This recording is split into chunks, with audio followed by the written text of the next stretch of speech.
வணக்கம். சரஸ்வதி ரகசிய உபனிஷத்தின் முதல் அத்தியாயத்தில் நாம் 1வது மற்றும் 2வது மந்திரங்களை புரிந்து கொண்டோம். இந்த 2வது அத்தியாயத்தில் நாம் 3வது பீஜ மந்திரத்தை புரிந்து கொள்வோம். வாங்கள்.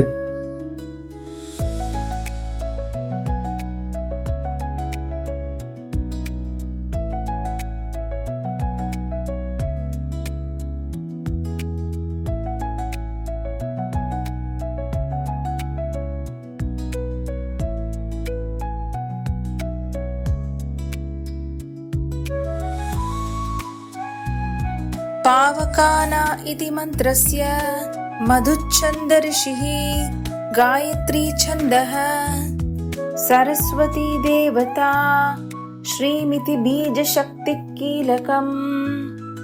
3வது மந்திரம் பாவகான இதி மந்திரஸ்ய. பாவகானா என்று தொடங்கும் மந்திரம். இந்த மந்திரத்தின் முனிவர் மதுச்சந்தசாவார்.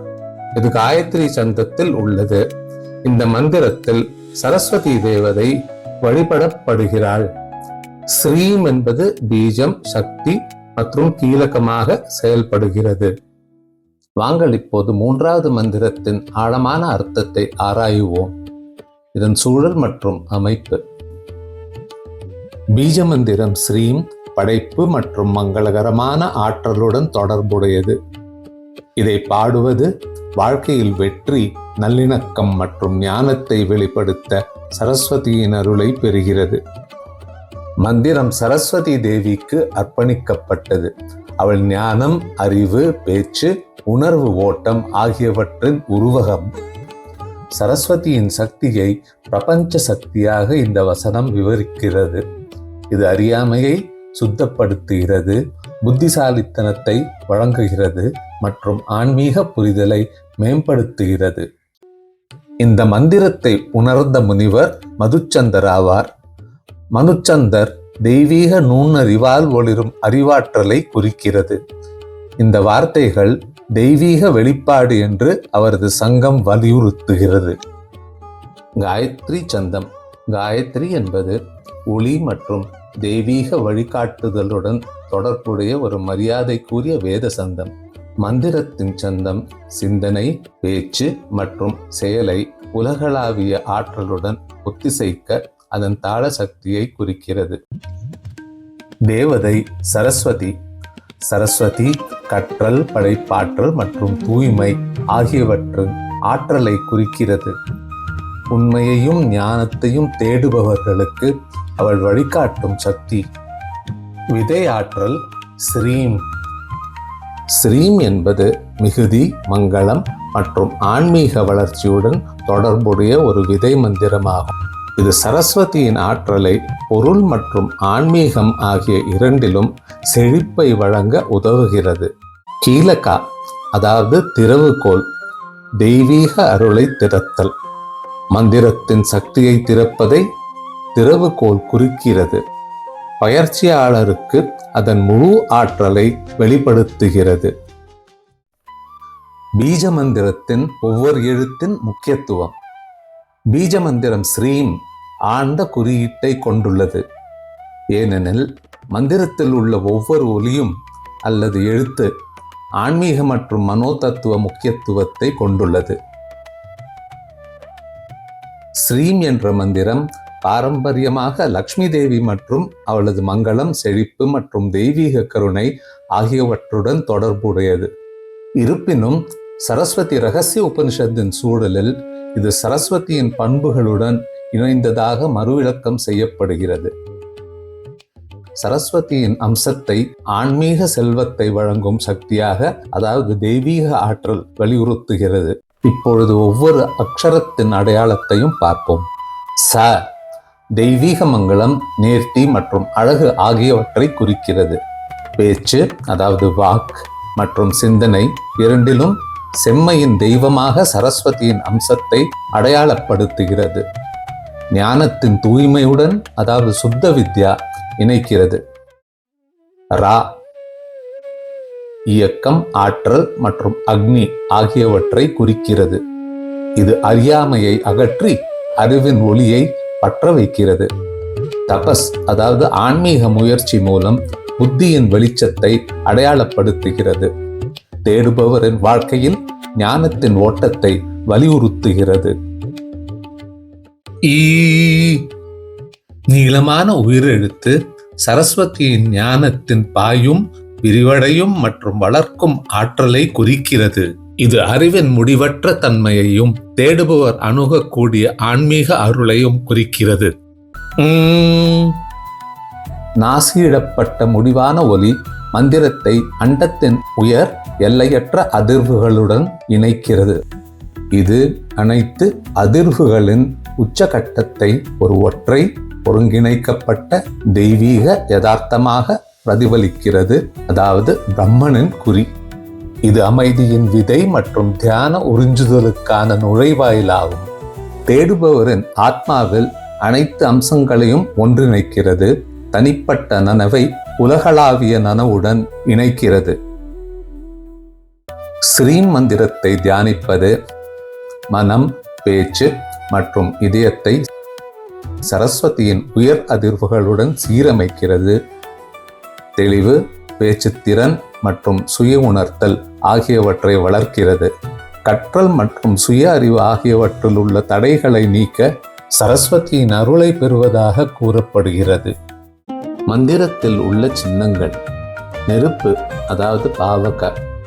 நெருப்பு சுத்திகரிப்பு, தெளிவு மற்றும் வெளிச்சத்தை குறிக்கிறது. சரஸ்வதி ஞானத்தின் நெருப்பாக அறியாமையை அழித்து ஆத்ம ஞானத்தின் பாதையில் ஒளி வீசுகிறாள். யஜ்ஞம். யஜ்ஞத்தை பற்றிய குறிப்பு தேடுபவரின் ஒழுக்கமான முயற்சிகளை குறிக்கிறது, அதாவது படிப்பு, தியானம் மற்றும் பக்தி. சரஸ்வதியின் இருப்பு இந்த முயற்சிகள் பலனளிப்பதை உறுதி செய்கிறது. வாஜினீவதி. பலத்தையும் மிகுதியையும் அளிப்பவள். இது சரஸ்வதியின் வளர்ப்பு அம்சத்தை எடுத்து காட்டுகிறது. அவள் கற்றலுக்கான அறிவுசார கருவிகளை வழங்குவதோடு மட்டுமல்லாமல் அவற்றை திறம்பட பயன்படுத்துவதற்கான உணர்ச்சி மற்றும் ஆன்மீக வலிமையையும் வழங்குகிறாள்.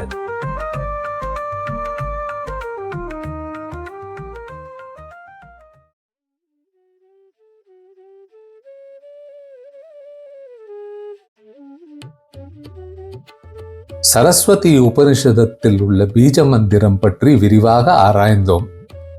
இந்த பீஜ மந்திரத்தின் அதிகபட்ச மன மற்றும் ஆன்மீக பலன்களை பெற ஸ்ரீமை எப்படி தியானிப்பது என்பதை இப்போது கற்றுக்கொள்வோம். இந்த தியான பயிற்சியானது சரஸ்வதியின் அருளை உங்களுக்கு எழுப்ப உங்கள் உடல், சுவாசம் மற்றும் மனதை ஒருங்கிணைக்கிறது. முக்கியமான குறிப்பு: இந்த தியான பயிற்சியை செய்வதற்கு முன் உங்கள் மருத்துவரை அணுகவும். தியானத்திற்கான தயாரிப்பு: ஒரு புனித இடத்தை தேர்வு செய்யவும். உங்களுக்கு இடையூறு ஏற்படாத சுத்தமான அமைதியான இடத்தில் அமரவும். அதிகாலை பிரம்ம முகூர்த்தத்தில் அல்லது சாயங்காலம் உகந்த நேரங்கள். இயற்கையாகவே மனம் அமைதியாக இருக்கும் சாத்வீக காலங்கள் இவை.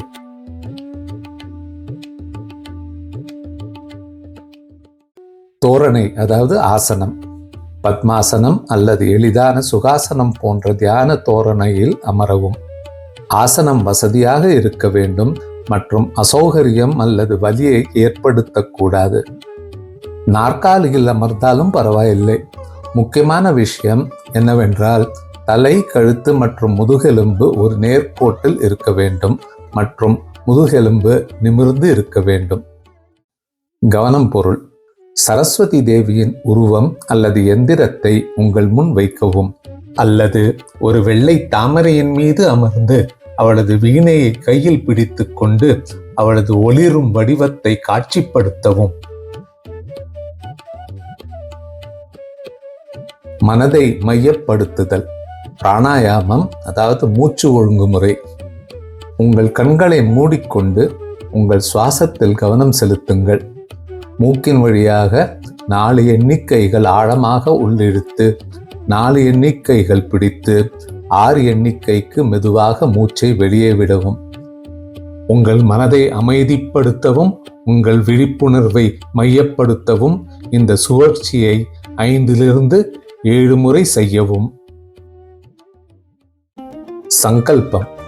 அமைதியாக ஒரு தீர்மானத்தை எடுங்கள்.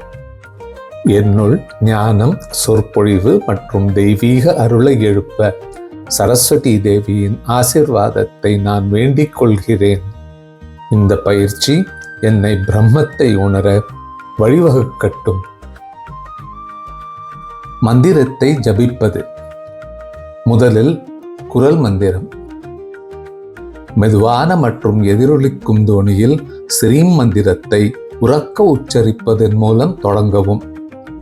மந்திரத்தை பின்வருமாறு நீட்டவும். ஸ்ரீ. நீங்கள் கோஷமிடும் ஒலி உங்கள் இதயத்தில் எதிரொலிக்கட்டும் மற்றும் வெளிப்புறமாக பரவட்டும். முடிந்தால் பிரார்த்தனை மணிகள் பயன்படுத்தி இதை 21 அல்லது 108 முறை செய்யவும். மனமந்திரம். உங்கள் மனதில் அமைதியாக ஸ்ரீம் ஜபிக்கும் வரை படிப்படியாக ஒலியை குறைக்கவும். உங்கள் தலையில் ஒலி அதிர்வதையும் உங்கள் உணர்வோடு ஒன்றிணைவதையும் உணருங்கள்.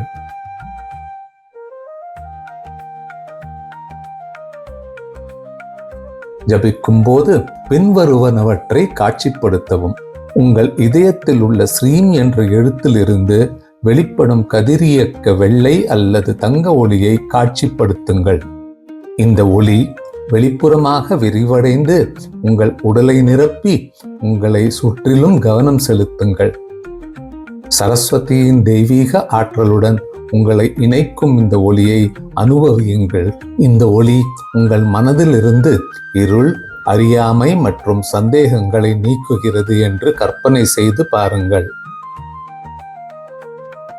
மௌன தியானம். தியானத்தை முடித்த பிறகு 5 to 10 நிமிடங்கள் அமைதியாக உட்காரவும். உங்கள் இதயத்தில் மந்திரத்தின் அதிர்வுகளுக்கு பிறகு கவனம் செலுத்துங்கள். சரஸ்வதியை ஞானத்தின் சாரமாக நினைத்து பாருங்கள். உங்கள் எண்ணங்களையும் விழிப்புணர்வையும் வழிநடத்தும் ஒரு ஒளிரும் ஆற்றலாக அவள் இருப்பதை உணருங்கள்.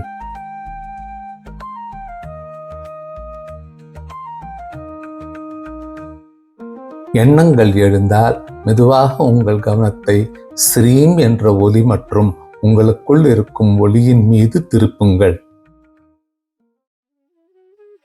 தியான நிறைவு. ஒரு சிறிய பிரார்த்தனையுடன் உங்கள் தியானத்தை முடிக்கவும். சரஸ்வதி தேவியே, ஞானத்தின் உருவகமே, உமது தெய்வீக அருள் என் மனம், பேச்சு மற்றும் ஆன்மாவை ஒளிரச் செய்யட்டும். இந்த பயிற்சியை நான் உங்களுக்கு அர்ப்பணிக்கிறேன். நமஸ்காரம் செய்யுங்கள் அல்லது நன்றி உணர்வு நிறைந்த இதயத்துடன் தலை வணங்குங்கள். ஒருங்கிணைப்பு. உங்கள் அன்றாட வாழ்க்கையில் மந்திரத்தின் அதிர்வுகளை எடுத்துச் செல்லுங்கள். கனிவாக பேசுங்கள், தெளிவாக சிந்தியுங்கள். உங்கள் செயல்களை ஞானமாகவும் சுத்தமாகவும் சரஸ்வதிக்கு காணிக்கையாக செய்யுங்கள். ஸ்ரீ.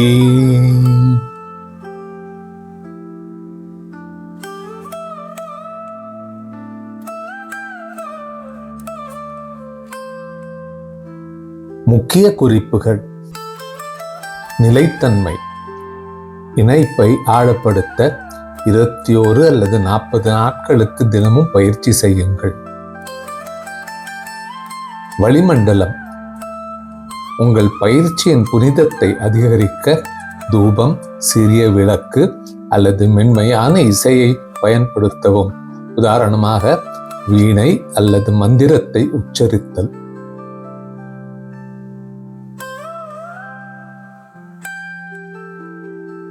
உறுதிமொழிகள். தியானத்திற்கு பிறகு சரஸ்வதியின் ஆசீர்வாதத்துடன் உங்கள் உணர்வை சீரமைக்க தெளிவு, படைப்பாற்றல் மற்றும் சொற்பொழிவை போன்ற குணங்களை உறுதிப்படுத்தவும்.